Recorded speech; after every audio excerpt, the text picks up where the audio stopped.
Romana, ¿cómo estamos? Buenas noches, muchachos. Buenas noches, Diego, mi otro traductor estrella. ¿Qué tal? ¿Han hecho la tarea de la semana o no? Ah, oficial. Dios mío, claro.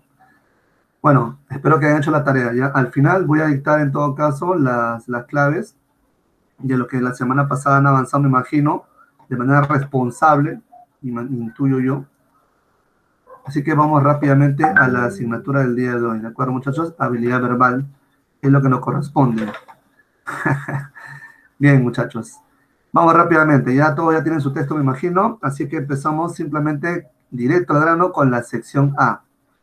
Cuando hablamos simplemente de lo que son las competencias, dice que se reúnen en la habilidad verbal, ¿no? Es muy indispensable, obviamente, la teoría previa que tenemos para seguir avanzando.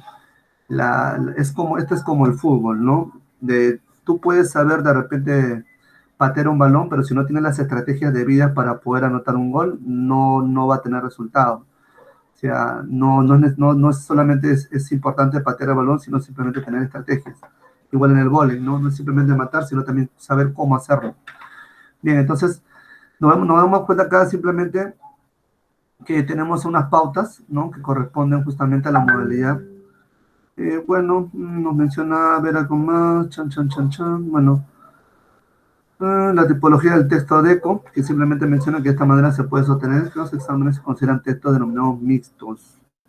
Bueno, nosotros sabemos la metodología que ahora tiene San Marcos para simplemente llevar las lecturas, ¿no?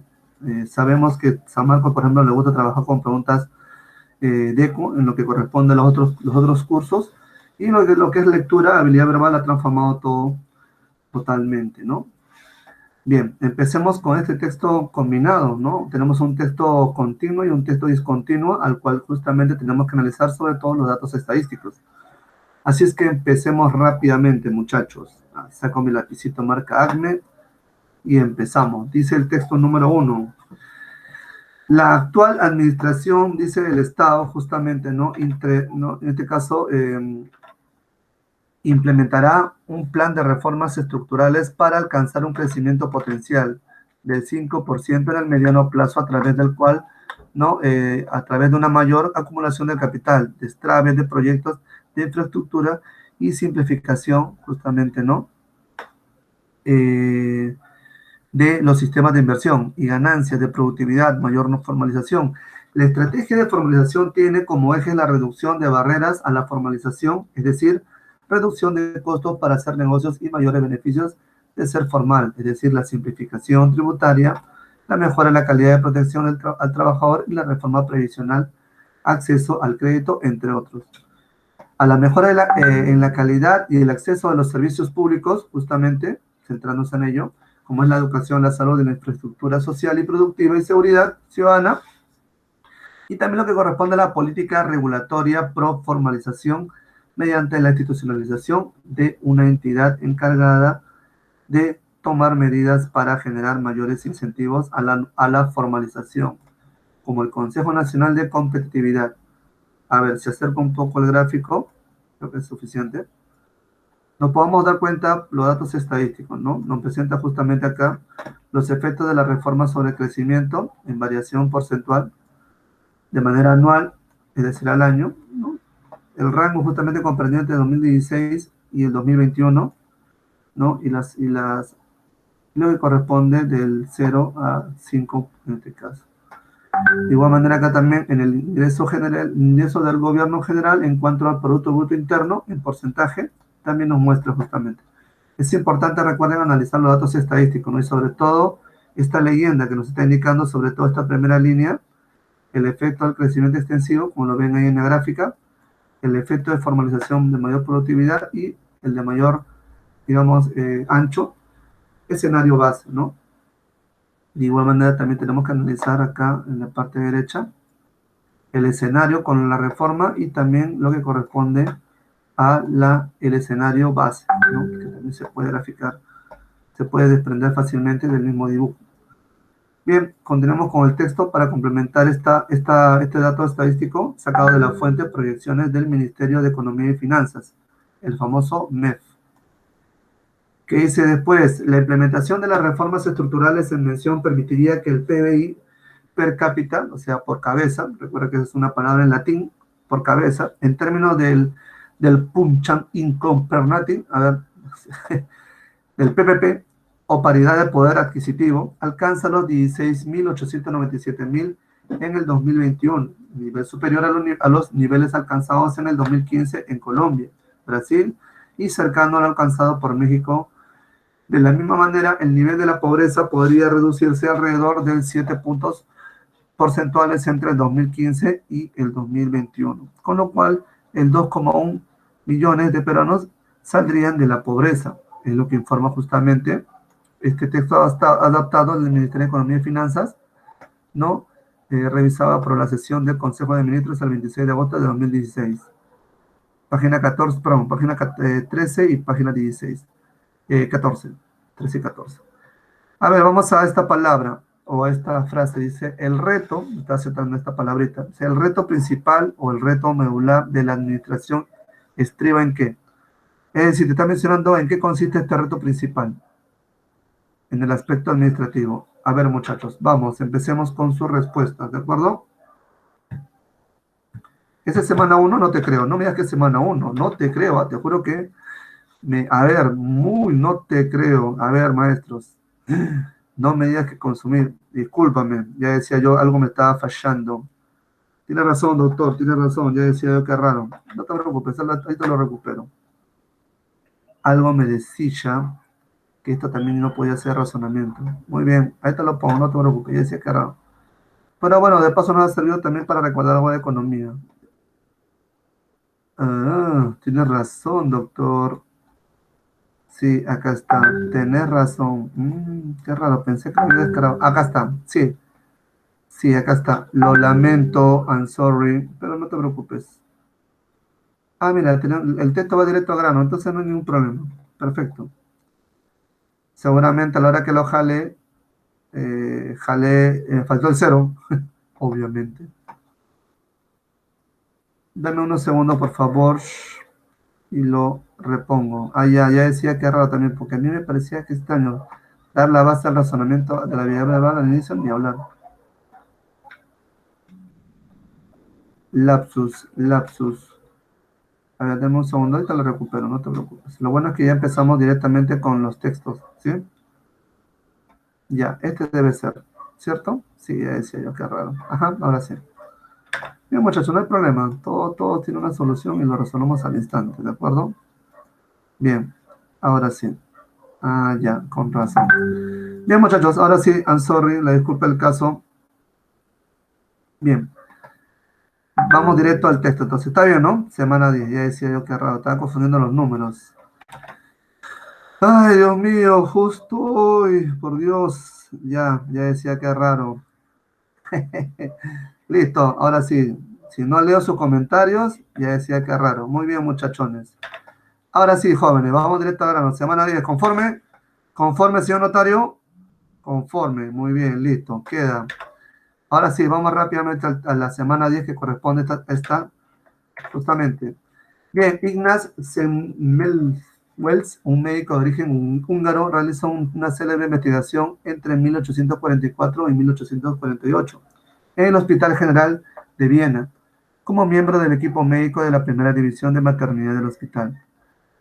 Semmelweis se sentía angustiado al ver, en este caso, que una gran proporción de las mujeres que habían dado a luz en esa división contraían una serie y con frecuencia fatal enfermedad conocida como ¿cuál?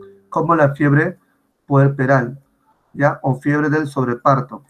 En 1844, hasta 260, de un total de 3.157 madres de la división primera, 8,2%, murieron de esa enfermedad. En 1845, el porcentaje de muertes era del 6,8%, y en 1846 justamente era del 11,4%. Estas cifras eran sumamente alarmantes porque en la adyacente segunda división de maternidad del mismo hospital, en la que se hallaban instaladas casi tantas mujeres como en la primera, el porcentaje de muertes con fiebre puerperal era mucho más bajo. Acá ven las cantidades, 2,3, 2 y 2,7 en los mismos años. En un libro que escribió más tarde sobre las causas y la prevención de la fiebre puerperal, Semmelweis relata sus esfuerzos por resolver este terrible rompecabezas. Una opinión ampliamente aceptada atribuía las olas de fiebre puerperal a influencias epidémicas, que se describían vagamente como cambios atmosférico-cósmico telúricos, que se extendían por distintos distritos enteros y producían la fiebre puerperal en mujeres que se hallaban de sobreparto. Pero como arguía prácticamente Semmelweis, podían esas influencias haber infestado durante años la división primera y haber respetado la segunda. ¿Y cómo podía hacerse compatible esta concepción con el hecho de que mientras la fiebre asolaba el hospital, apenas se producía caso alguno en la ciudad de Viena o sus alrededores? Una epidemia de verdad como el cólera no sería tan selectiva. Finalmente, Semmelweis señala que algunas de las mujeres internadas en la división primera que vivían lejos del hospital se habían visto sorprendidas por los dolores de parto cuando iban de camino y habían dado a luz en la calle. Sin embargo, a pesar de estas condiciones adversas, el porcentaje de muertes por fiebre puerperal entre estos casos de parto callejero era más bajo que el de la división primera. Según otra opinión, una causa de mortandad en la división primera era el hacinamiento. Pero Semmelweis señala que de hecho el hacinamiento era mayor en la división segunda, en parte como consecuencia de los esfuerzos desesperados, justamente, ¿no? De las pacientes para evitar que las ingresaran en la tristemente célebre división primera. En 1846, una comisión designada para investigar el asunto atribuyó la frecuencia de la enfermedad de la división primera a las lesiones producidas por los reconocimientos poco cuidadosos de los estudiantes de medicina, todos los cuales realizaban sus prácticas de obstetricia en esta división. Semmelweis señala, para refutar esta opinión, que a las lesiones producidas naturalmente en el proceso de parto son mucho mayores que las que pudiera producir un examen poco diligente. Eso menciona el primer caso, ¿no? O lo ve. Las comadronas que recibían enseñanzas en la división segunda reconocían a sus pacientes de modo muy análogo, sin por ello producir los mismos efectos. O letra C, cuando respondiendo al informe de la comisión se redujo a la mitad del número de estudiantes y se restringió al mínimo el reconocimiento de las mujeres por parte de ellos. La mortandad, después de un breve descenso, alcanzó sus cotas más altas, ¿no? Se acudió a varias explicaciones psicológicas, justamente, ¿no? A ver, lo reduzco, ahora sí. Una de ellas hacía notar que la división primera estaba organizada de tal modo que un sacerdote que portaba los últimos auxilios a una moribunda tenía que pasar por 5 salas antes de llegar a la enfermería. Se sostenía que la aparición del sacerdote precedido por un acólito que hacía sonar una campanilla producía un efecto terrorífico, ¿no? Y debilitante en las pacientes de las salas y las hacía casi más propensas a contraer la fiebre puerperal. En la división segunda no se daba este factor adverso porque el sacerdote tenía acceso directo a la enfermería. Semmelweis decidió someter a prueba esta suposición. Convenció al sacerdote de que debía dar un rodeo y suprimir el toque de campanilla para conseguir que llegara a la habitación de la enfermería en silencio y sin ser observado. Pero la mortalidad no decreció en la división primera. Finalmente, en 1847, la casualidad dio a Semmelweis la clave para la solución del problema. Un colega suyo, Kojelska, recibió una herida penetrante en un dedo, producido por un escalpelo de un estudiante con el que estaba realizando una autopsia, y murió después de una agonía durante la cual mostró los mismos síntomas que Semmelweis había observado en la víctima de la fiebre puerperal. Aunque por esa época no se había descubierto todavía el papel de los microorganismos en ese tipo de infecciones, Semmelweis comprendió que la materia cadavérica que el escalpelo del estudiante había introducido en la corriente sanguínea de Kojelska había sido la causa de la fatal enfermedad de su colega, y las semejanzas entre el curso de la dolencia de Kojelska y de las mujeres de su clínica llevó a Semmelweis a la conclusión de que sus pacientes habían muerto por un envenenamiento de la sangre. Del mismo modo o del mismo tipo, él, sus colegas y los estudiantes de medicina habían sido los portadores de la materia infecciosa, porque él y su equipo solían llegar a las salas inmediatamente después de realizar disecciones en la sala de autopsias y reconocían a las parturientas después de haberse lavado, ¿no? ¿No? Las manos solo de un modo superficial, ¿no? O sea, no lo hacían tan bien. De modo que estas conservaban a menudo un característico olor a suciedad, ¿no? Que realmente lo reflejaba. Una vez más, Semmelweis puso a prueba esa posibilidad. Argumentaba él que si la suposición fuera correcta, entonces se podía prevenir la fiebre puerperal destruyendo químicamente el material infeccioso adherido a las manos. Dictó, por tanto, una orden por lo que se exigía a los estudiantes de medicina que se lavaran las manos con una solución de cal clorurada antes de reconocer a ninguna enfermera. La mortalidad puerperal comenzó a decrecer y en el año 1848 descendió hasta 1.27% en la primera o en la división primera, frente al 1.33% de la segunda, ¿no? El apoyo de su idea, o como también diremos de su hipótesis, Semmelweis hace notar además que con ella se explica el hecho de que la mortalidad en la división segunda fuera mucho más baja. En esta, las pacientes estaban atendidas por comadronas, ¿no? O sea, personas que obviamente no tenían el oficio de obstetriz, en cuya preparación no estaban incluidas las prácticas de anatomía mediante la disección de cadáveres. La hipótesis explicaba también el hecho de que la mortalidad fuera menor entre los casos del parto callejero. A las mujeres que llegaban con el niño en brazos casi nunca se las sometía a reconocimiento después de su ingreso y de ese modo tenían mayores posibilidades de escapar o en este caso, a la infección.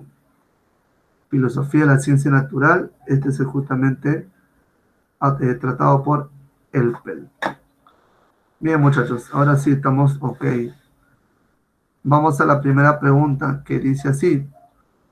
Dice, luego de subrayar lo más relevante del texto, determine cuál de los siguientes es el mejor resumen. A ver, maestros, ustedes dirán.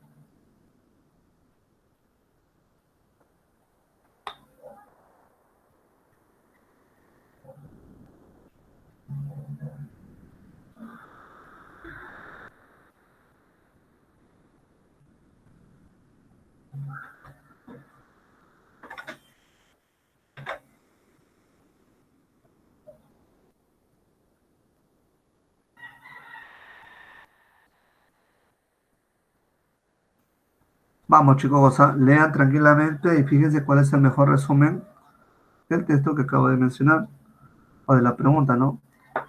¿Cuál de los siguientes es el mejor resumen? Ustedes dirán.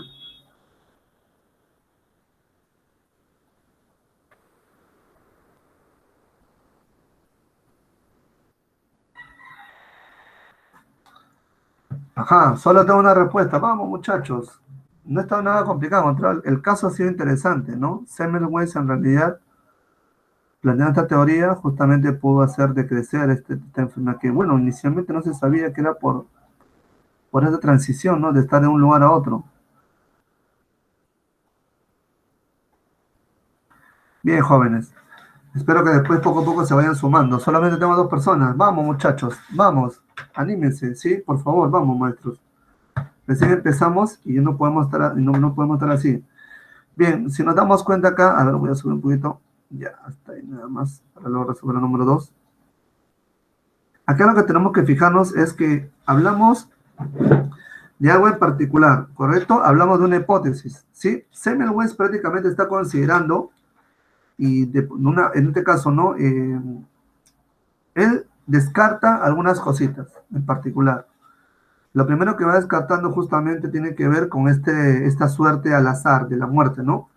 La muerte está ocurriendo por azar, o sea, no puede descubrir. Entonces, por azar del destino, mejor dicho, un colega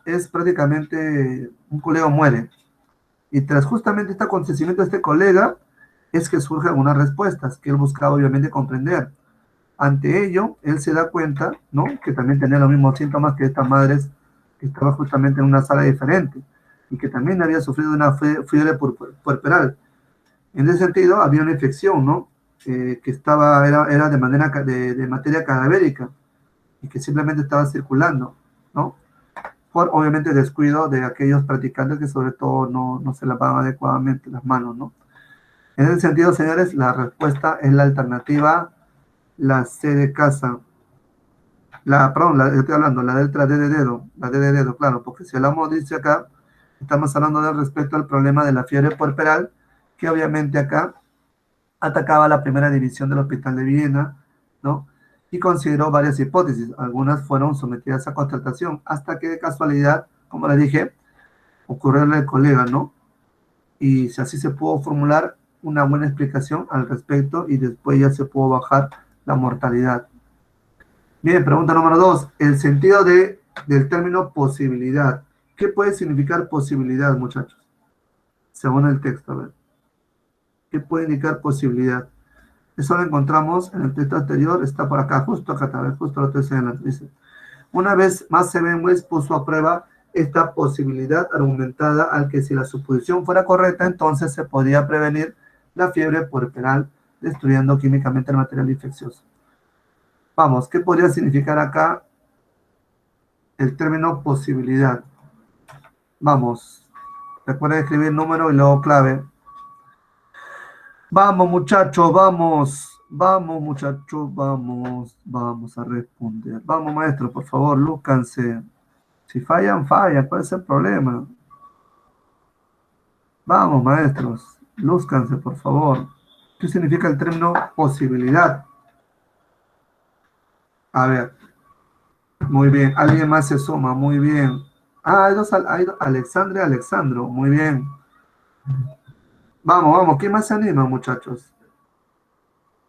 Yo ya acabo de leer, ¿no? Y obviamente hay que sacarlo por el mismo contexto oracional.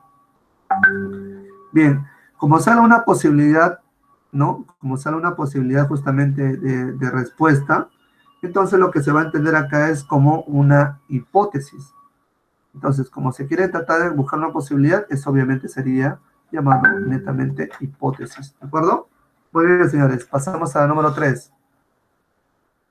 Número 3 dice, cuando se dice que Semmelweis se enfrenta a un rompecabezas, se infiere que se trata de qué. A ver, ¿de qué se puede tratar, muchachos? ¿Qué no quiere decir Semmelweis con eso del rompecabezas? ¿A qué se refiere? Vamos, es una manera metafórica de decir algo. ¿Qué podría ser? A ver, ¿qué podría ser, maestros?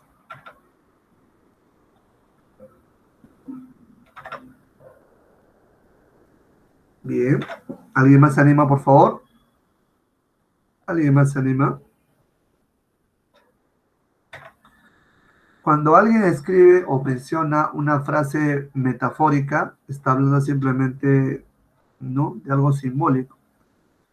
En este caso, Semmelweis, al mencionar simplemente el rompecabezas aludido, o sea, ¿a qué está aludiendo con eso del rompecabezas? Se está refiriendo simplemente a un problema, ¿correcto? A un acontecimiento problemático.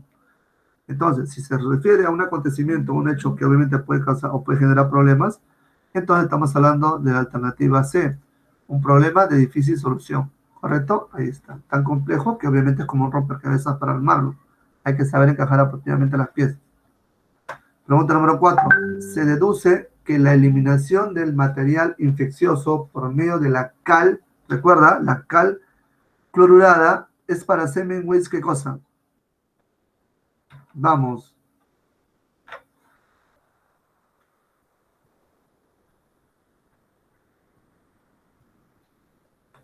¿Qué se puede deducir con respecto a la eliminación del material infeccioso por medio de la cal clorurada? Es para Semmelweis, ¿qué cosa? ¿Cómo lo considera Semmelweis? A ver, maestros, vamos. Solo veo 3 personas que responden. Los demás, vamos, muchachos. Si tú lees adecuadamente, no, esta pregunta número 4 me está indicando justamente cómo lo considera, ¿no? O sea, se usa la eliminación de material infeccioso por medio de calculada es ¿qué cosa? Bueno, primero lo que tenemos que recordar es lo siguiente, que Semmelweis prácticamente hace uso de esta mezcla, porque prácticamente, o está utilizando prácticamente esto, este experimento, para poder justamente brindar una hipótesis y luego contrastarla. Pero recuerda que ellos justamente supone una contrastación, una corrección, ¿de acuerdo? Entonces, al decir que el material de eliminación infecciosa por medio de la cual de la clorura es para Semmelweis, hablamos simplemente de una hipótesis auxiliar que supuestamente ya está contrastada, ¿no? Ya está, ya contrastada. La número 5 dice, se colige, o sea, se infiere que la secuencia, perdón, que mejor gratifica la investigación científica, ¿cuál sería? ¿Cuál sería la mejor secuencia, ¿no? Que mejor graficaría justamente la investigación científica. A ver, ¿cuál sería esta secuencia?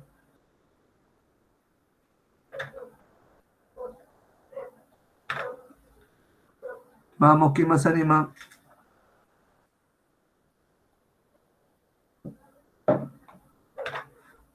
¿Quién más anima, gente? Ya, perfecto.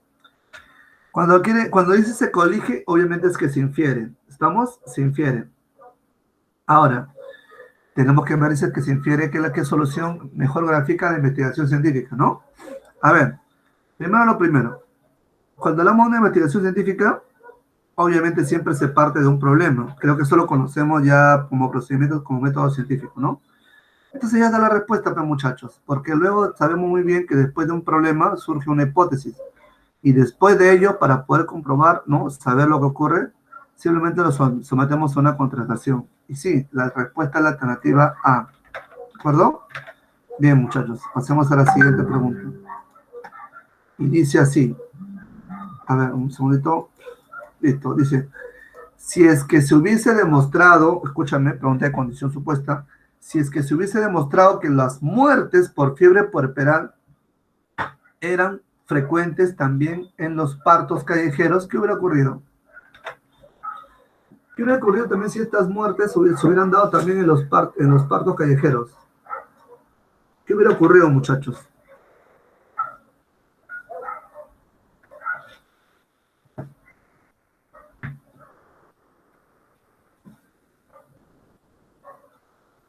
Sí, ya.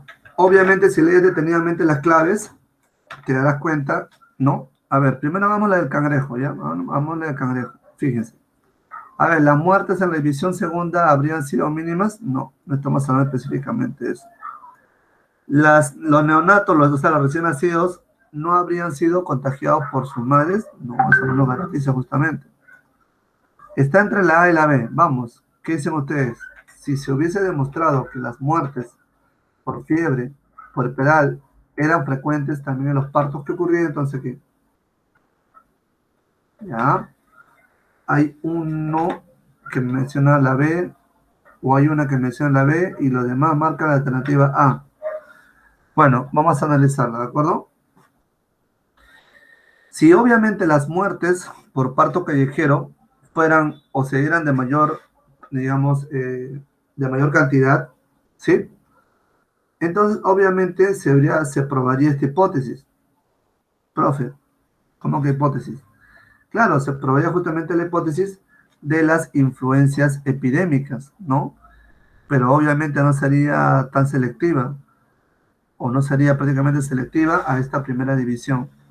El caso es que acá simplemente vamos a asumir por convención, o sea, o bueno, se va a asumir simplemente por convención por los científicos, ¿no? Ellos son los únicos que pueden sustentar una hipótesis. Alternativa A. Bien, siguiente, número 8. El número 8 dice así, si la reducción drástica de participantes de medicina en la sala de maternidad hubiese eliminado la enfermedad de manera consistente, ¿qué hubiera ocurrido? A ver, veamos los comentarios.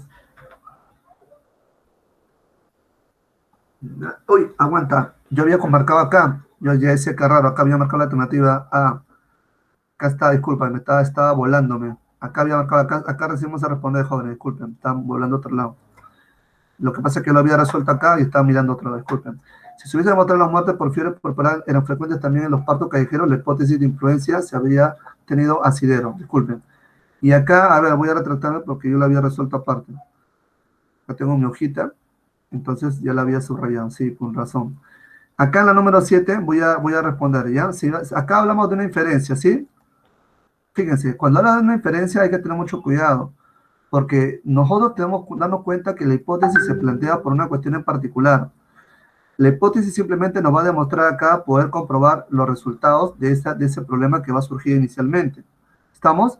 Entonces, se va a poder, y eso va a permitir explicar justamente los hechos de manera correlativa. Entonces, acá simplemente, me había adelantado, disculpe, voy a leer la otra clave, estaba mirando la alternativa, disculpe. Acá sí tenemos que responder esta número 7, jóvenes. Se infiere, entonces, que una hipótesis recibe más apoyo ¿en qué aspecto? ¿En qué aspecto, señores? Vamos, ¿en qué aspecto? La tesis, la hipótesis de influencias epidémicas había tenido asidero. Ya, pero vamos a esta inferencia. ¿Qué hubiera pasado si una hipótesis recibe más apoyo? ¿Qué se puede inferir acá? Si nos enfocamos en el plano científico, como le dije, una hipótesis planteada en este caso por Semmelweis, obviamente podría explicar estos hechos de manera correlativa.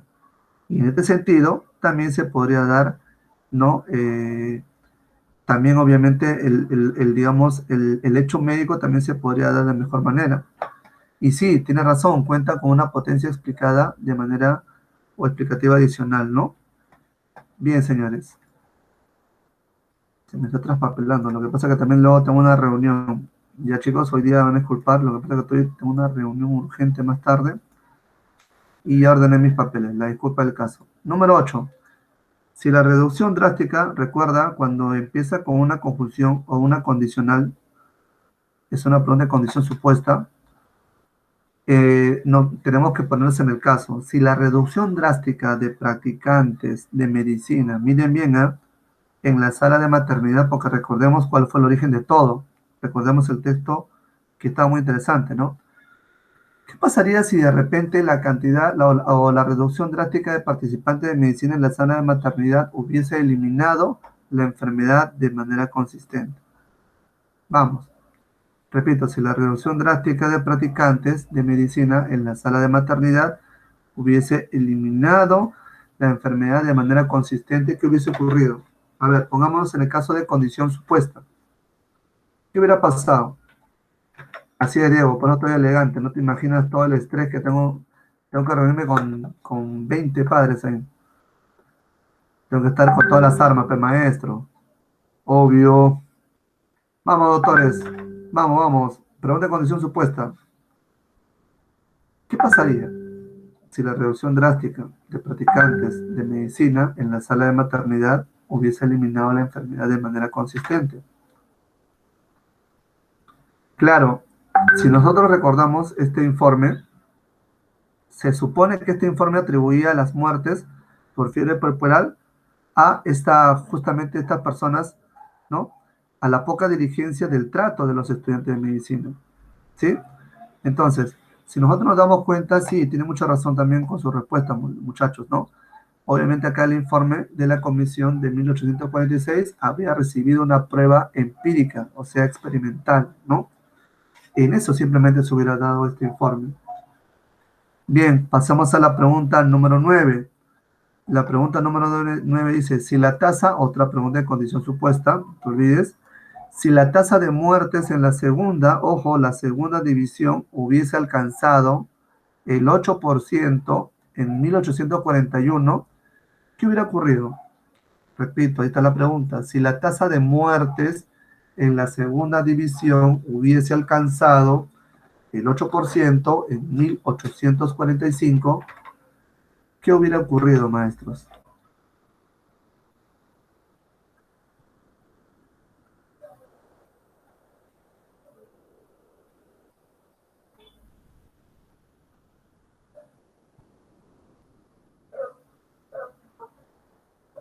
¿Qué hubiera pasado?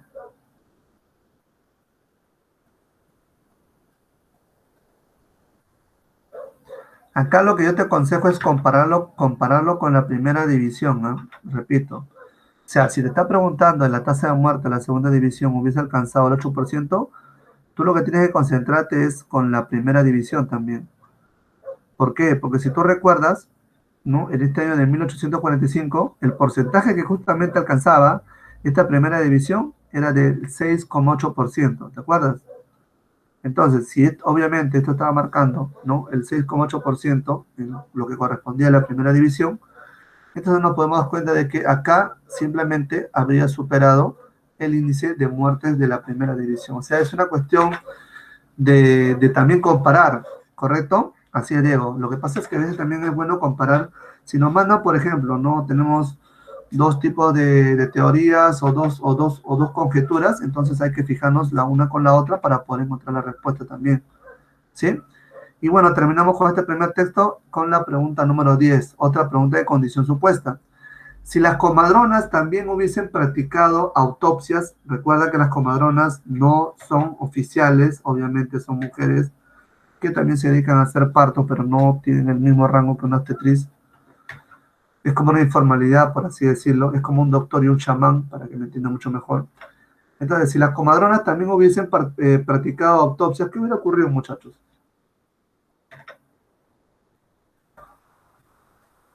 Ay, ay, ay. Vamos, ¿qué hubiese ocurrido simplemente si las comadronas, voy a sacar mis hojitas para leer bien acá, con mi lucecita, acá lo puedo ver todo, pues. ¿Qué hubiese pasado si las comadronas también hubiesen practicado autopsias? ¿Qué hubiera ocurrido? A ver, jóvenes, vamos, pongámonos en el caso. ¿Qué hubiera ocurrido si las comadronas también hubiesen practicado autopsias? Causa-efecto, muchachos, vamos. Pero obviamente con una condición. Ya, solamente tengo dos participantes. Maestro, se puede, por favor, colabora, pues oye, colabora. Ya, a ver, lo que he subrayado. Ya, primero acá, según el texto, me está mencionando simplemente que los pacientes de la segunda división se salvaban, ¿por qué? Porque eran atendidas por comadronas. Eso es lo que es el texto, ¿de acuerdo? Entonces, me menciona el texto que en este caso que eran salvadas por la comadrona. Entonces, quienes no hacían prácticas de disección. O sea, recordemos que las que estaban en la sala de disección eran simplemente los practicantes, que eran los estudiantes, pero obviamente no eran las comadronas. O sea, por eso te digo que la respuesta está fácil. Vamos, quiero que tú mismo a ver, lo que de repente les falte, lo que les falte, vamos, intervengan. Colabora, pues oye, colabora. Así es, Eduardo. Mira, está facilito. Primer punto, las comadronas no estaban en la sala de autopsia. Así lo es el texto. Así lo es el texto. Entonces, date cuenta, pues. Claro, ya. Entonces, si nos damos cuenta de ello, entonces las pacientes de la segunda división se salvaban, repito, porque eran atendidas por comadronas. Eso dice el texto. Quienes no hacían las prácticas de disección, porque obviamente no estaban metidas en esa sala. Entonces es fácil, pues muchachos, vamos, no tengan miedo. Entonces se habría observado, ¿no? Más muertes que la segunda división. O sea, fíjate, ¿ah? Si las comadronas también hubiesen practicado autopsias, ojo, se habría observado más muertes en la segunda división. ¿Por qué? Porque obviamente recordemos que los que realizaban disecciones, obviamente causaban la muerte. Entonces, si las comadronas también se hubieran metido, entonces se hubiera duplicado, pues muchachos. Es una cuestión lógica nada más. ¿Correcto? Vamos, muchachos, vamos, por favor, vamos, con fe. Vamos a la segunda, ¿ya? El texto no ha sido nada complicado, gente. Vamos. Si nos equivocamos, ya les he dicho, nos equivocamos. Pero mira, la pregunta era muy sencilla. Los practicantes se dedicaban y luego con las manos que no se lavaban bien y comenzaban en este caso, a transmitir la fiebre puerperal, las muertes que se daban, ¿no? Bien, jóvenes, sigamos con el segundo texto. La famosa OCDE, ¿correcto? Ha publicado esta semana unas nuevas previsiones sobre la economía mundial para el 2020, que pronostican un menor crecimiento del PBI. Hoy estamos, en este caso, en esta parte informática, PBI, de estadística, perdón. Entonces me habla de un menor crecimiento del Producto Bruto, no, del Producto Interno Bruto como consecuencia del coronavirus. Actualidad total, acá está. Así, mientras que en sus estimaciones de noviembre en 2019, el mundo aumentaba, perdón, su Producto Bruto Interno en un 2,9%. En su último estudio, el crecimiento era de 2,4%, medio punto inferior. Respecto a las mayores economías, la más afectada por la propagación del COVID-19 parece ser la India, en la que paradójicamente los efectos de salud del coronavirus son por ahora limitados, con un descenso de su crecimiento de 1,1 puntos que obviamente tiene que ver con el 5,1% en las estimaciones de marzo y el 6,2 en noviembre. El país chino, en donde se originó la epidemia y que concentra la mayoría de los afectados y víctimas mortales, es el siguiente más afectado. Mira, qué curioso. China, siendo justamente el que originó, ese dice el texto justamente que es el segundo o es el siguiente más afectado, con una diferencia del 0,8 puntos, ¿no? 4,9% ahora, el 5,7 en noviembre, ¿no? Las proyecciones que justamente se surgen aquí. Bien, acá tenemos, sí está, ¿no? Sí, acá está. Acá nos damos cuenta justamente de este coronavirus que frena el crecimiento mundial, ¿no? La economía es afectada obviamente y eso está causando muchos cierres de empresas, personas que a veces caen en la desesperación, pero a veces parece mentira, nosotros mismos somos los causantes de ello, ¿de acuerdo? A veces tenemos que colaborar también en algunas cuestiones, como de repente tomar las medidas que dispone el gobierno. Por muy malo parado trabajo, hay disposiciones y hay que cumplirlas, ¿no? Bien, el coronavirus dice frena el crecimiento mundial, previsión de un crecimiento del Producto Interno Bruto en el 2020, ¿no? En una selección de economías, como tú puedes apreciar acá, tanto de manera en Europa, en Europa, perdón, en el mundo, en Europa, en la India, en China y así los demás países, como tú lo puedes apreciar, ¿no? Este dato justamente ha sido sacado del coronavirus frena el crecimiento mundial recuperado de este artículo, ¿no? Que podemos apreciar acá. Ahora, no está complicado el texto, así que tampoco no me digas que no, ha sido breve a comparación del otro, ni hablar. Medularmente, o sea, principalmente, el texto sostiene qué cosa. A ver, vamos. A ver. ¿Qué sostiene el texto principalmente, jóvenes? A ver, vamos a ver.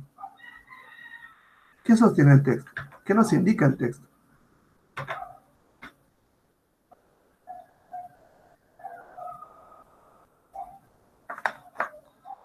Se supone que el texto está mencionando una causa y un efecto. Fíjate bien. El texto está mencionando una causa y un efecto. Recontra sencillo, recontra simple. Con el gráfico, uf, ya, pues la respuesta cae por su propio peso.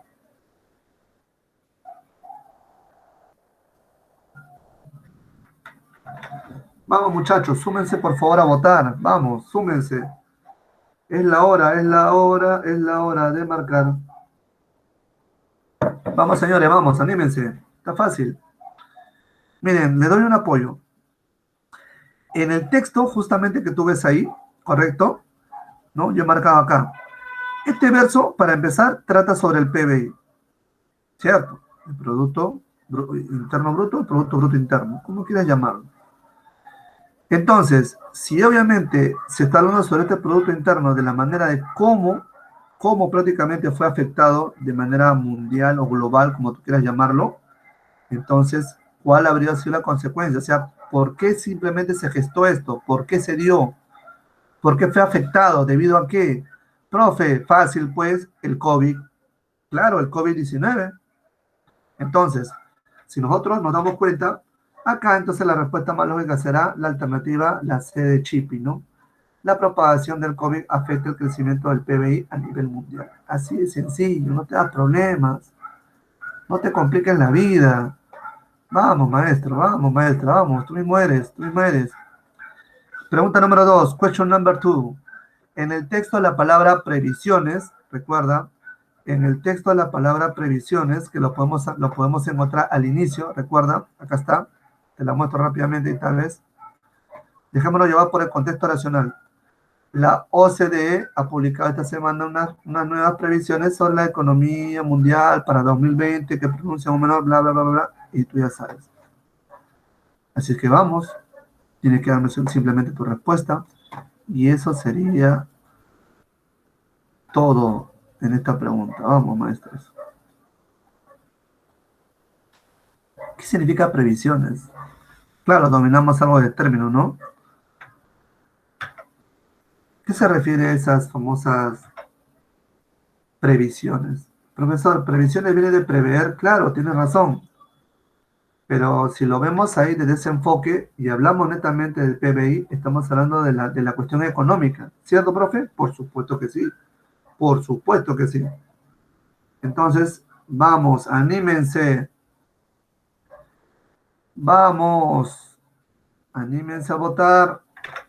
Esta gente está enamorada, creo. Creo que mucho está mirando mucho esta guerra, creo. ¿Eh? Eso le está afectando el cerebro a algunos. ¿Eh? Vamos, voten, no tengan miedo.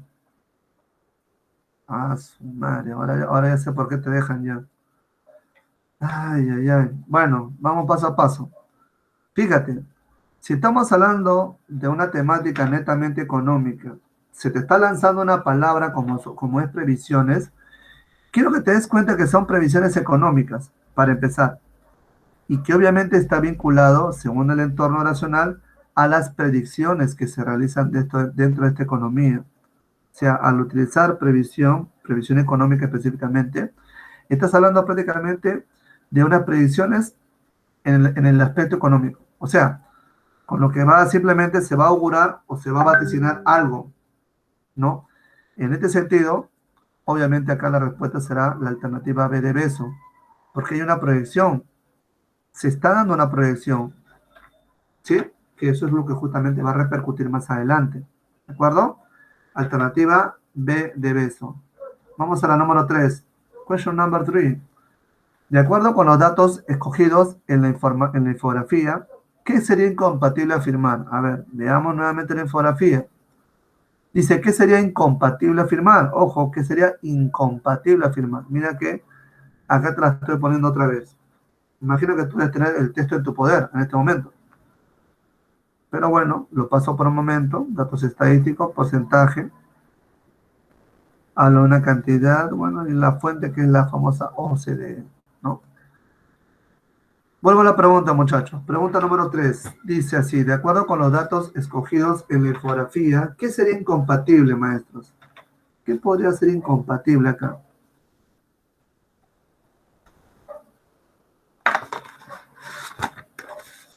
A ver, ¿qué podría ser incompatible acá?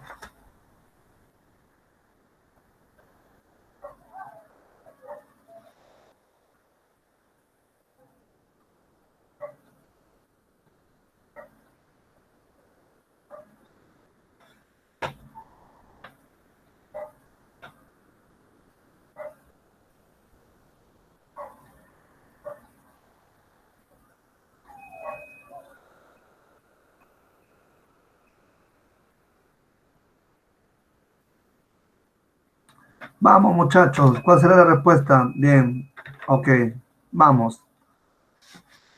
La número 3 me menciona, de acuerdo con los datos escogidos de la infografía, es incompatible afirmar qué cosa. Ya. Primero vamos a hacer algo sencillo. Vamos a hacer la del cangrejo. ¿De acuerdo? Vamos a analizar uno por uno. Primero, como yo siempre digo, para buscar la incompatibilidad, yo tengo que buscar los que son compatibles. ¿De acuerdo? Entonces, primero dice lo primero. Existe por lo menos un país que no ha presentado crecimiento de su PIB a marzo del 2020. El dato estadístico me lo menciona que sí. Y esto sí es compatible. ¿De acuerdo? A ver, letra C. El PBI a nivel mundial ha experimentado una baja en su crecimiento en los últimos meses debido a los factores externos. Claro. Si afecta por el coronavirus, obviamente también repercute indirectamente con los fenómenos externos. O factores externos, perdón. Letra B, un factor, dice, un país, en este caso, perdón, un país del continente asiático es el segundo país con mayor crecimiento del PBI a marzo de 2020. Sí, ¿cuál es? Ustedes ya saben cuál es. Correcto, ustedes ya saben cuál es. Entonces, acá la respuesta incorrecta sería prácticamente la alternativa A. El país más afectado por el coronavirus es el que ha presentado más baja porcentual en su crecimiento económico. No, no, no, no, no, no. sea, tenemos que fijarnos bien en esta infografía y se sabe bien que China es el país más afectado. Obviamente no es el país que obviamente tiene más baja o tiene mayor descenso en cuanto al crecimiento del PBI. No, no, no, no. Ya que justamente presentaba el 0,8%, lo que justamente marcaba la diferencia con respecto al 1,1% que indicaba justamente la India, ¿no? En este caso. Bien, pasemos al número 4. Texto número 4, muchachos. A ver, texto número 4. ¿Ya? Texto número 4. Dice así. Ah, perdón, pregunta número 4 que estoy hablando. Question number 4. Sobre el mismo texto, ¿no? Respecto de los perjuicios ocasionados por el coronavirus en la salud de las personas, ¿qué se puede inferir?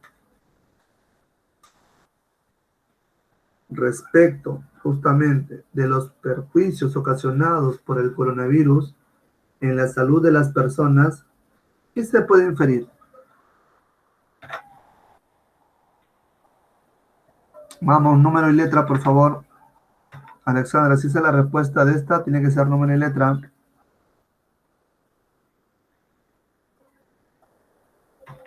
Vamos, muchachos, no está tan complicada, vamos. Eleven su que al máximo.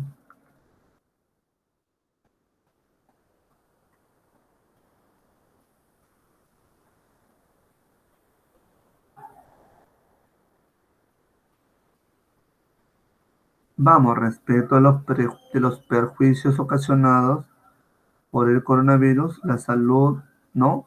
O en la salud de las personas, ¿qué se puede inferir? Ajá, solo tengo uno, dos. Ay, muchachos, a ver, lo voy a esperar un momentito ya para que me respondan, ¿de acuerdo? A ver, ¿qué se puede inferir? Traten de intuir una pregunta de inferencia, pues, maestros. Vamos, ¿qué se puede inferir del texto? Si lo escarbamos, ¿qué cosa podemos encontrar? Esa es una pregunta de inferencia, pues, muchachos. A ver, ayuda, apoyo. ¿Quieres apoyo? Trae un pollo. Bien, la número 4 entonces me está indicando lo siguiente, ¿sí? Me está diciendo, respecto a los perjuicios ocasionados justamente, ¿no? Por el coronavirus en la salud de las personas, ¿qué se puede inferir? Sencillo, pues, muchachos. Si tú ves las alternativas adecuadamente y sabes también a los países que han repercutido en demasía sobre este virus, ¿no? Alemania, por ejemplo, ¿no? Si hablamos netamente de los afectados, ¿no? Alemania prácticamente va a sufrir menos que Francia. ¿Por qué? Porque el impacto del coronavirus que obviamente lo va a llevar de mejor manera. Profesor, ¿a qué se debe eso? Porque obviamente Alemania, muchachos, ha sufrido un impacto menor si se compara con el impacto ocurrido en Francia. ¿Ya? O sea, si los perjuicios ocasionados por el coronavirus en la salud de las personas se puede inferir entonces que en el caso de Alemania sufrió un impacto menor, ¿no? Si se compara con lo ocurrido en Francia. De lo que estamos señalando. Si ustedes ven nuevamente en los gráficos y cuadran todo y se van a dar cuenta, ¿no? Y la pregunta de diferencia número 5. Si la propagación del coronavirus se hubiese dado en marzo del 2020, ¿qué hubiera ocurrido? Ah, muy buena pregunta, ¿no? ¿Qué hubiera ocurrido si la propagación del coronavirus se hubiese dado en el marzo de 2020? Vamos, ¿qué dicen ustedes? Pregunta de condición supuesta.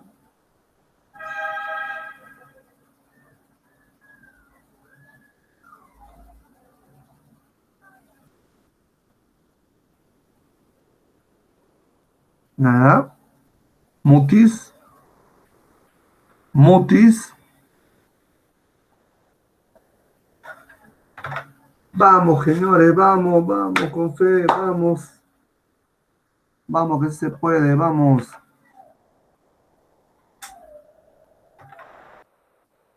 La número 5, si la propagación del coronavirus se hubiese dado en marzo del 2020, entonces, ¿qué hubiera ocurrido? A ver, una ayudita, ¿ya? Para que me pueda responder mejor. A ver, ¿qué es el texto? Ya, el texto está señalando prácticamente el brote del coronavirus, obviamente, ¿correcto? En el año 2019, ojo, 2019. La estimación de un crecimiento del 2,9%, también se menciona en el texto. varía, menciona, en un 2,4% a nivel mundial. Con lo que obviamente entonces nos podemos dar cuenta que este brote hubiese sido, o sea, obviamente recién en marzo, ¿no? Entonces, probablemente, ¿no? Hasta esa fecha se hubiese seguido, obviamente, con solamente estimaciones, nada más, ¿no? Es decir, acá la alternativa D cumple con ello, porque hasta la fecha probablemente el crecimiento no hubiese sido digamos, un 2,9% aproximadamente en ese aspecto, sí. ¿Ya? Bien, alternativa D, vaya marcando por favor. ¿Ah? Bien, texto número 3 dice, para hablar del feminicidio o para hablar de feminicidio, que es la temática que hasta ahora nos acarrea, lastimosamente, da vergüenza decirlo, pero bueno. Decimos simplemente, ¿no? Que algunos lo llaman femicidio. Bueno, la cosa es que al final es muerte contra la fémina, ¿no? Es la clave, dice que es clave entender justamente que una cosa es que asesinaron a una mujer y otra es que lo hagan por el hecho de ser mujer. Imagínense, ¿no? Hay personas que a veces el machismo lo tienen tan grande, ¿no? Que a veces es como su estupidez, lo tienen muy grande, ¿no? Es demasiado grande su estupidez.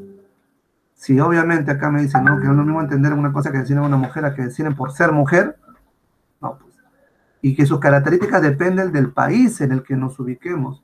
Algunos, por ejemplo, dice, solo lo consideran así cuando es cometido, perdón, por una pareja o expareja sentimental. Luz Estrada, coordinadora del Observatorio Ciudadano Nacional de Feminicidio de México, señala que este delito puede ser cometido por familiares o desconocidos, ¿no? Indistintamente. Por lo que dejar de lado aquellos feminicidios cometidos por personas sin ningún vínculo sentimental contra la víctima excluye de tener acceso a la justicia a un gran número de casos de mujeres asesinadas solamente por razones de género, ¿no? Pero más allá de penalizarlo, o ser simplemente penalizado, no o no, uno de los grandes problemas es la impunidad. En su más reciente informe sobre violencia y discriminación contra mujeres, las niñas y adolescentes, la Comisión Interamericana de Derechos Humanos advierte que esta clase de asesinatos, por lo general, ocurre en un contexto de ilimitado acceso a la justicia.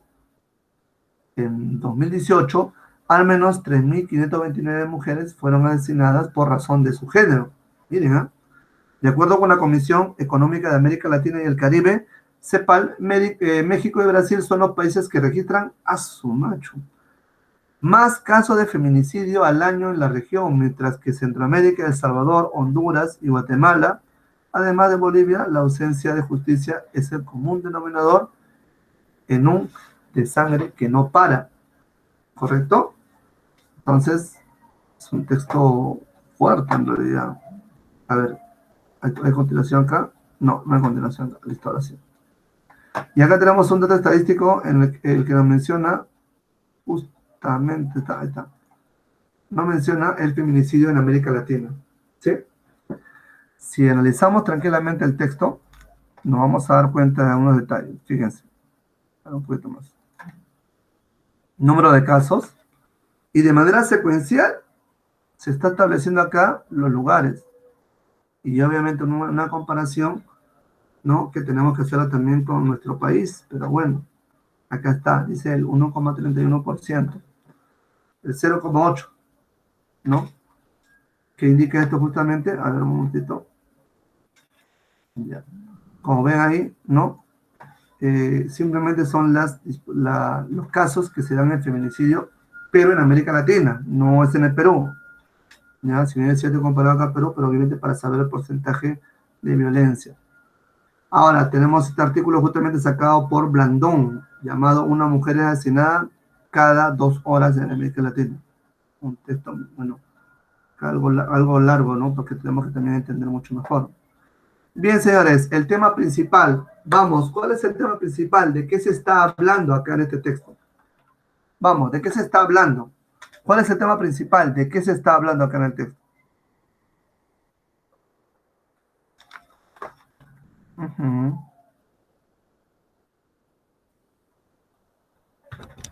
A ver, veamos, a ver. ¿A quién tenemos de respuesta acá? A ver, vamos a ver. Me dice la letra A, Diego dice la letra C, Alessandra nadie dice la letra, cambió de opinión, dijo la letra C. ¿Alguien más se anima, muchachos? ¿Alguien más se anima?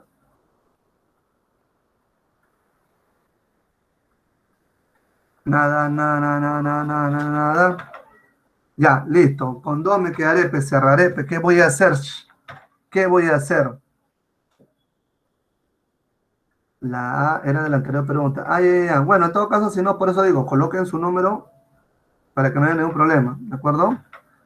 La uno, la letra C, me dicen, ¿no? El tema principal del texto es justamente, me menciona usted la letra C. Bueno, lo primero que tenemos que recordar es que de lo que está hablando el texto, este texto me está hablando prácticamente, ¿no? La, ¿Cómo se llama? El concepto de feminicidio tomado de un aspecto diferente, ¿no? Hablamos prácticamente de esta justicia que obviamente trata, que falta, ¿no? Para resolver este problema. Y hablamos también de unas cifras en cuanto a una región y cuánto simplemente puede suceder, ¿no? En un determinado contexto.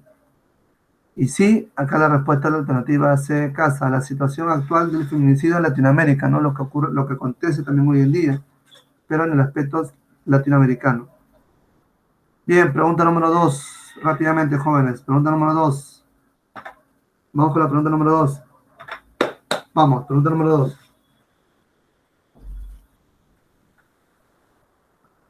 El término de sangre, ¿qué cosa connota? ¿Qué connota el término de sangre?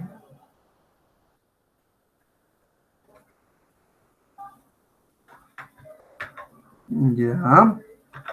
¿Qué más anima, por favor? ¿Qué más anima, jóvenes?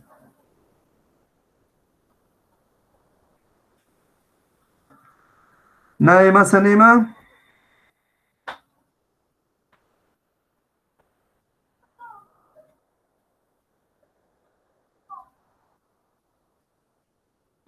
Ya. Si tú te percatas muy bien el texto, cuando habla de sangre, estamos hablando prácticamente a los asesinatos que sí, obviamente se cometieron, ¿no? Y contra aquellas mujeres, ¿de acuerdo? Entonces, si nos damos cuenta de ello, acá hay un de sangre que está vinculado a estos asesinatos, ¿no? Entonces, obviamente, el término de sangre, cosa connota asesinatos de sangre, muerte, destrucción. Muy bien, pregunta número 3. Pregunta número 3. Según el texto, en su totalidad, no es compatible sostener que la tasa de feminicidio en Latinoamérica, ¿qué cuál sería? Ojo, no es compatible, ¿eh? No es compatible. Vamos.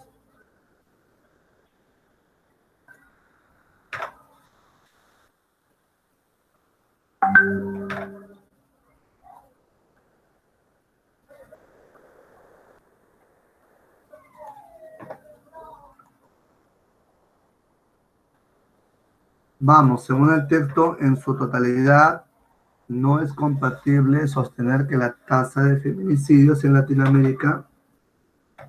Vamos con la 3, muchachos, vamos.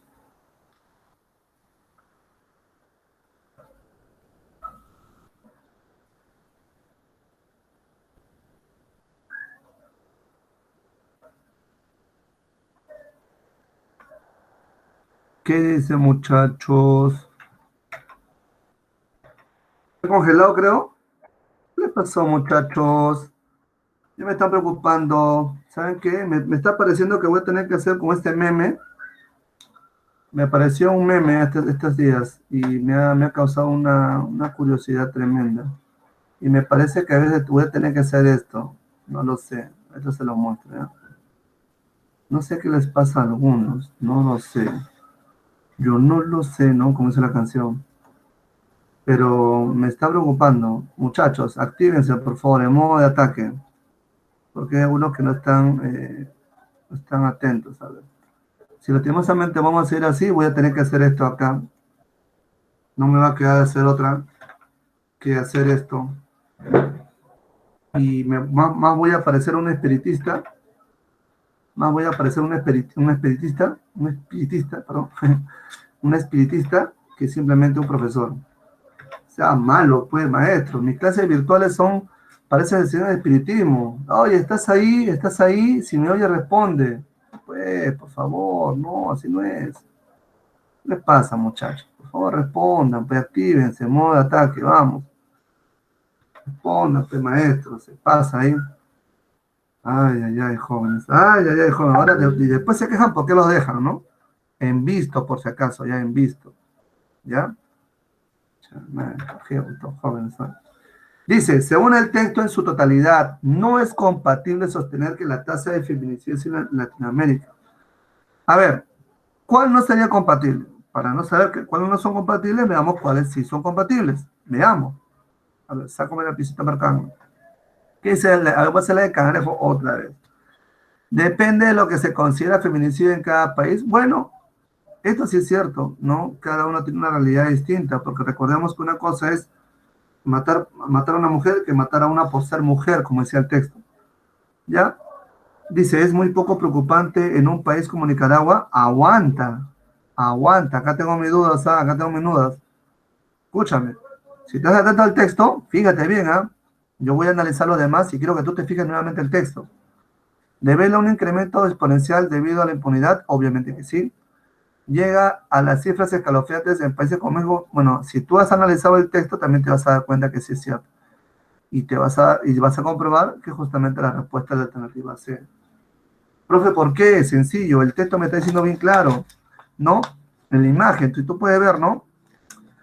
Aunque en realidad no hay datos oficiales, pero si tú te fijas muy bien, Nicaragua presenta el problema con una suma o mayor preocupación en cuanto a este aspecto. ¿Sí? Muy bien, maestros. Pasamos a la question number 4. Pregunta número 4. Si no sabe ruso, number tawa. Ya, tawa. Vamos, de las cifras mostradas en la infografía, ¿qué se puede inferir? Vamos, ¿qué se puede inferir?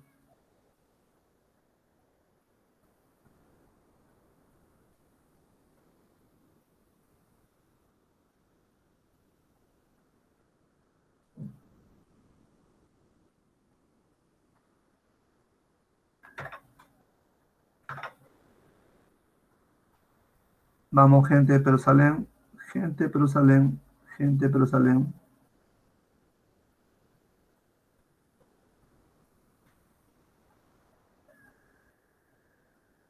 Ujú. Ya. Queda. Listo. De sangre. Si hablamos de sangre, obviamente estamos hablando acá, estamos vinculándolo a un asesinato. Creo que esto es más fácil, pues en este caso, ¿no? Pero bueno, ya. De las cifras, dice acá, de las cifras, ya. Ujú. Muy bien, muchachos. Estamos muy bien hasta acá. Ya. De las cifras mostradas en la infografía se infiere que...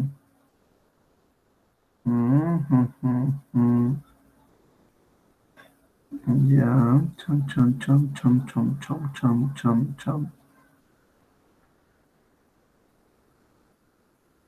Ya.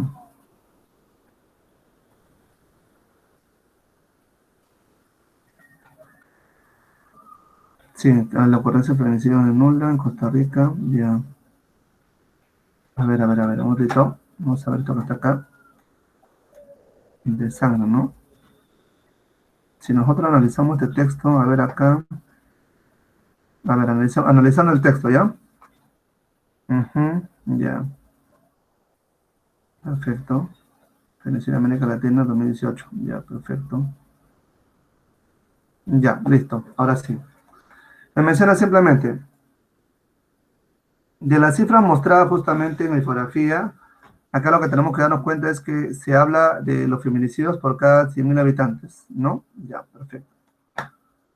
Y sí, la que simplemente se va a inferir simplemente acá, de acuerdo con los datos, simplemente el 8% de casos de feminicidios por cada millón de habitantes justamente existe en el Perú. Ahí está. ¿Ya? Listo. En el caso peruano, obviamente, ¿no? No sé por qué en el caso peruano la mayoría tiene que ocurrir así. ¿Eh? Somos trágicos, no sé qué nos pasa. Somos muy malos, creo, malos, malos, malos somos. En el sistema de justicia fuera más eficaz en Latinoamérica, vamos, ¿qué pasaría si el sistema de justicia fuera más eficaz en Latinoamérica? Sería algo muy simpático, ¿no? ¿Qué pasaría si el sistema de justicia fuera mucho más eficaz en Latinoamérica? ¿Qué ocurriría? Vamos, una pregunta de condición supuesta. ¿Qué pasaría si el sistema de justicia fuera mucho más eficaz en América Latina?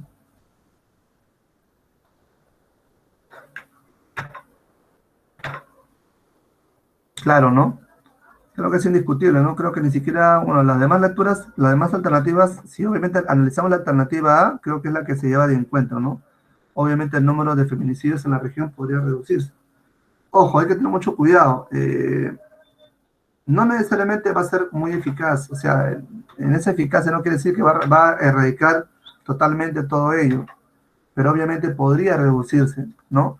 Porque hablando de eficacia, justamente vamos a la acción que se puede obviamente ocasionar una repercusión como esta reducción. Por eso dice que podría reducirse. Jóvenes, termino con el texto número 10, ¿de acuerdo? Sí, lo demás ya en todo caso lo termino, la próxima semana lo termino. Ya la disculpa del caso por el primer texto que era de la primera semana, disculpen. Solo estaba traspapelando algunas cositas, pero en fin. Vamos a terminar con este texto número 10, ¿de acuerdo? El texto 10b para luego aplicar justamente las preguntas. Dice, los empiristas lógicos filósofos que siguieron al Carnap, Schlich y Reichenbach, entre otros, necesitaban curar a la filosofía del mal, de la especulación metafísica. Para ellos, la especulación metafísica era una enfermedad de las facultades intelectuales cuyos terribles efectos se manifestaban inequívocamente en obras como Fenomenología del Espíritu, de Hegel, o Ser o Tiempo, de Heidegger, ¿no? Su propósito era a la vez terapéutico y preventivo. En este sentido, eran verdaderos descendientes de las primeras formas de empirismo y positivismo, especialmente del empirismo británico y del positivismo de Comte, ¿no? Y de Mach, perdón. El más influyente de los espiritistas fue David Hume. Terminaba su investigación sobre el entendimiento humano con una declaración que desde entonces se ha considerado como la más enfática y concisa formulación del principio del empirismo, según el cual todo nuestro conocimiento del mundo nos llega a través de nuestra experiencia. David Hume escribió, cuando recorramos las librerías, persuadimos de estos, en este caso no, persuadidos de estos principios, ¿qué estragos podemos hacer? Si tomamos en nuestras manos cualquier volumen acerca de la divinidad o de la escuela metafísica, por ejemplo, preguntémonos, ¿contiene algún razonamiento abstracto acerca de la cantidad o del número? No. ¿Contiene algún razonamiento experimental acerca de la realidad y de la existencia? No. Arrojadlo entonces a las llamas, porque no puede contener más que sofistería e ilusión, ¿no? Del sofisma, ¿no?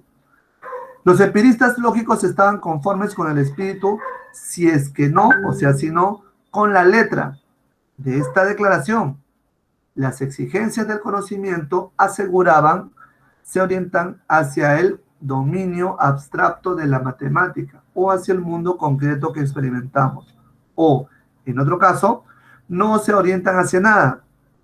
El fundamento principal de su empirismo es la convicción de que las afirmaciones de la metafísica especulativa, tales como el absoluto es perfecto o la nada anonada, aunque parece informarnos acerca de un mundo espiritual más allá de la experiencia sensible, están en realidad literalmente desprovistos de significado conocido.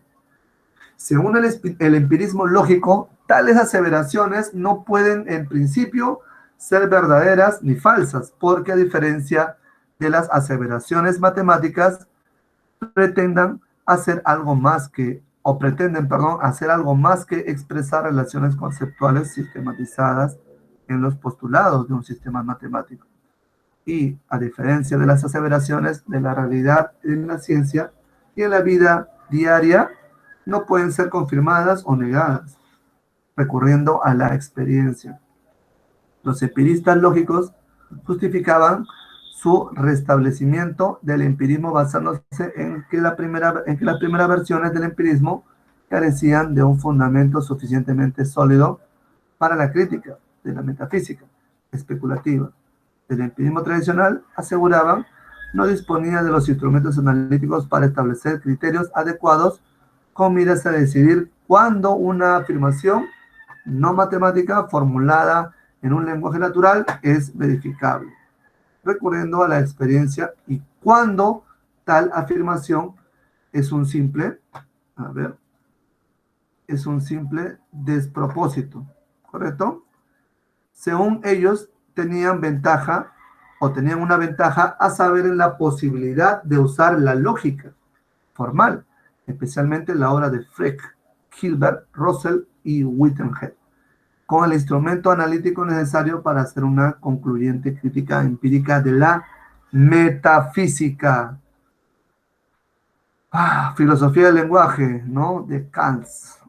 Bien, nos tocó un texto filosófico. Bueno, vamos a ver cómo nos van las respuestas. La idea principal del texto. Me imagino que eso ya lo habrás leído previamente para poder resolverlo, ¿cierto? Porque a veces nos topamos con algunos textos filosóficos que obviamente nos pueden causar una revolución en el cerebro. Pero bueno, si estuvieron atentos, ¿cuál sería la parte más importante de este texto? La idea principal. ¿Cuál sería?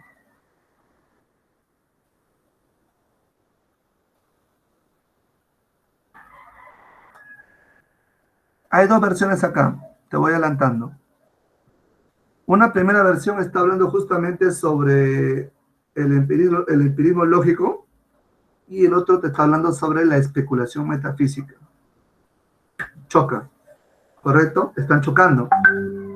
Vamos, ahí está tu respuesta. Y ahí tiene que ver con la idea principal. Vamos, muchachos, es la última. Vamos, por favor, vamos. A ver, espera unos segundos más. Bien. Estoy viendo la hora y después tengo que tener una reunión, así que me disculpan, ¿ya? En el texto, entonces nos estamos dando cuenta que está hablando prácticamente del empirismo lógico que se opone justamente a la especulación metafísica.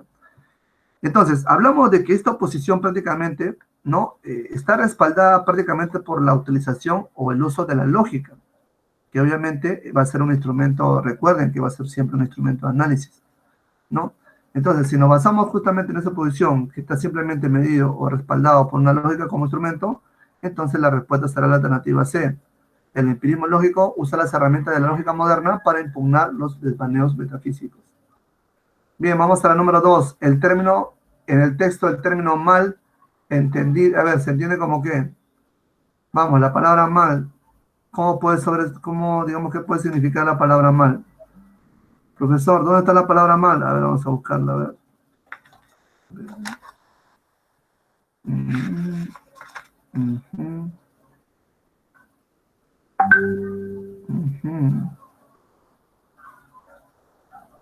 No, no la veo.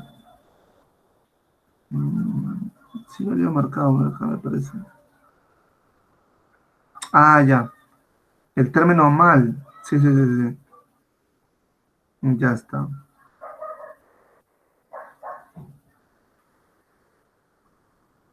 Bien. ¿Qué puede significar el término mal en el texto?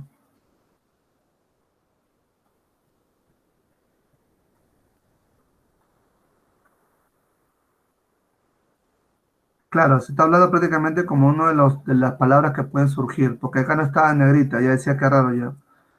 Según el texto, la palabra mal o el término mal, ¿cómo se podría entender? Según la concepción que justamente hemos analizado.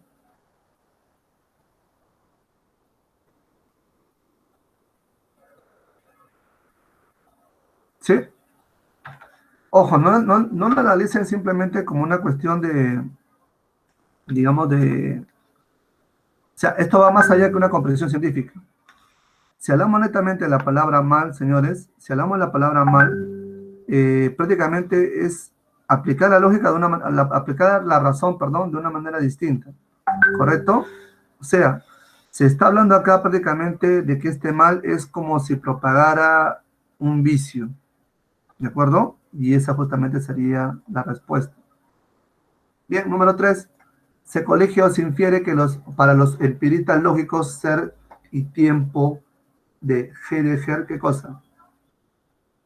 Para los empiristas lógicos como ser y tiempo de Heidegger, ¿qué cosa se puede corregir? O colegir, perdón, corregir. ¿Qué se podría colegir, muchachos?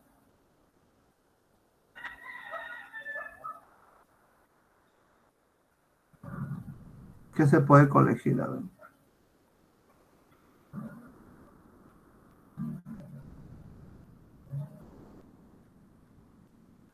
¿Alguna respuesta? Vamos, muchachos, vamos con la tercera. Se colegia que para los empiristas lógicos ser y tiempo de Heidegger, ¿qué ocurriría?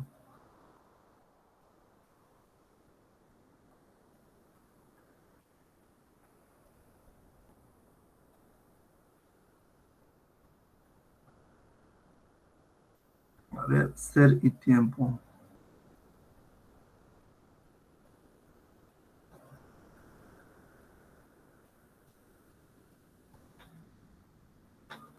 Nada. Nada, nada, nada, nada, nada, nada, nada, nada. Solo tengo una persona ¿no? que está correspondiendo. ¿Qué les pasa? Vamos, respondan.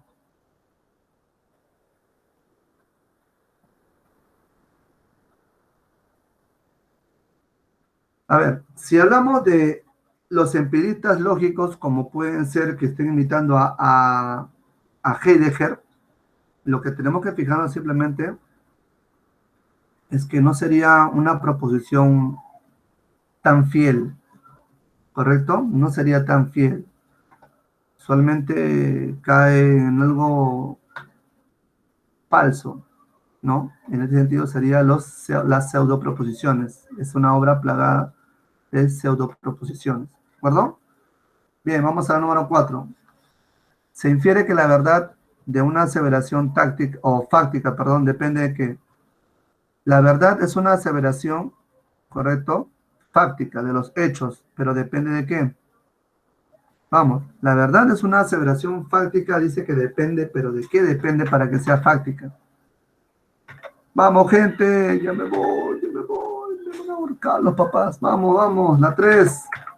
Vamos, muchachos. Vamos. A ver, primero recordemos algo. Si yo simplemente voy a mencionar algo, correcto, una teoría, obviamente puede ser refutada o confirmada, ¿cierto? Ya. Pero todo justamente, ¿sabes en qué se va a basar? Todo hecho fáctico para que al final se pueda concretar en los hechos, ¿correcto? En los hechos que obviamente están marcados por la experiencia misma va a marcar todo ello, ¿de acuerdo? Y esa sería la respuesta, la alternativa D. Y por último, muchachos, ya para despedirnos, lo demás sí, la próxima semana lo prometo que lo vamos a continuar, ya, sino que tengo una reunión muy urgente, ya a puertas de unos minutos. Si la lógica formal moderna no se hubiese desarrollado como lo hizo, ¿qué hubiera pasado? ¿Qué hubiese pasado si en esos tiempos la lógica formal moderna no se hubiese desarrollado como lo que en realidad se hizo? ¿Qué hubiera ocurrido? Acá la respuesta tiene que ver con el empirismo tradicional de Hume, ¿correcto? Hume justamente plasma un empirismo tradicional, ¿ya? Y él pertenece justamente a ese empirismo tradicional. Hay otro personaje también en el texto, que es Kamat. Kamat justamente es un empirista lógico, que tiene una característica particular. ¿Cuál es esa característica? Utiliza una lógica, pero como instrumento de análisis. Kamab simplemente se basa por una utilización de un instrumento, pero obviamente de análisis. Y si la lógica formal moderna no se hubiese desarrollado como realmente se hizo, entonces, aunque no lo creas, no hubiera habido una diferencia significativa entre las filologías justamente de Carnap, perdón, y Hume. ¿De acuerdo? Bien, muchachos, marquen por favor hasta ahí, a lo restante ya lo diré la próxima semana. De verdad me ha dado el tiempo, discúlpenme, sino que varios padres están que me acorralan ahorita para ya entrar en la reunión. Así que chicos, tengo que olvidar mis cosas. La próxima semana sí lo recuperamos, ¿de acuerdo? Nos vamos de largo hasta las 9, 10 de la noche si desean.